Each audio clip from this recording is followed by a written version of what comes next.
جدول ترتيب الدوري المصري بعد فوز الأهلي النهارده على الداخلية 4-1. في البداية بعد إذنك اعمل لايك واشترك في القناة عشان يوصلك كل جديد.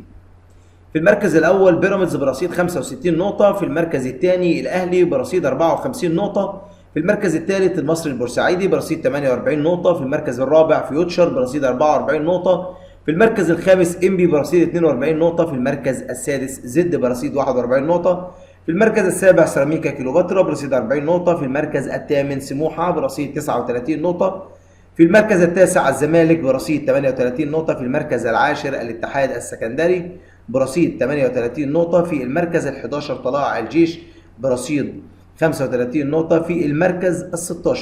ال12 الإسماعيلي برصيد 31 نقطة، في المركز ال13 الجونة برصيد 31 نقطة، في المركز ال14 البنك الأهلي برصيد 30 نقطة، في المركز ال15 فاركو برصيد 26 نقطة، في المركز ال16 بلدية المحلة برصيد 23 نقطة، في المركز ال17 المقاولون العرب برصيد 20 نقطة، في المركز ال18 الداخلية برصيد 19 نقطة. وبكده أكون وصلت معاكم لنهاية الفيديو. ما تنسوش لايك واشتراك في القناة عشان يوصل لكم كل جديد.